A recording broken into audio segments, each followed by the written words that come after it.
Asian clearing union আকুর May June মাসের আমদানি বিলের দায় পরিশোধের পর কমল বৈদেশিক মুদ্রার রিজার্ভ। এবার আকুতে রেকর্ড $201 কোটি পরিশোধ করেছে বাংলাদেশ ব্যাংক। আকু বিল পরিশোধের পর আন্তর্জাতিক মুদ্রা তহবিলের হিসাব পদ্ধতি BPM-6 ম্যানুয়াল অনুযায়ী রিজার্ভ কমে ৮ জুলাই দাঁড়িয়েছে $24.45 বিলিয়ন। এছাড়াও কমেছে ব্যবহারযোগ্য রিজার্ভ। তবে IMF এর নির্ধারিত লক্ষ্যমাত্রার চেয়ে বেশি রয়েছে রিজার্ভ। শক্তিশালী রেমিটেন্স প্রবাহ ও বিভিন্ন আন্তর্জাতিক দাতা সংস্থার ঋণ ছাড় হওয়ায় ২ জুলাই রিজার্ভ বেড়ে $26.68 বিলিয়ন পৌঁছেছিল।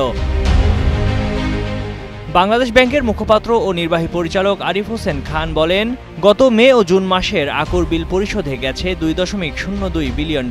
তাতে BPM-6 পদ্ধতি অনুসারে রিজার্ভের পরিমাণ দাঁড়িয়েছে $24.45 বিলিয়ন আর গ্রস রিজার্ভ $29.52 বিলিয়ন চেয়ে সামান্য কম। এর আগে গত ৩ জুলাই পর্যন্ত BPM-6 ম্যানুয়াল অনুযায়ী রিজার্ভ ছিল $26.51 বিলিয়ন।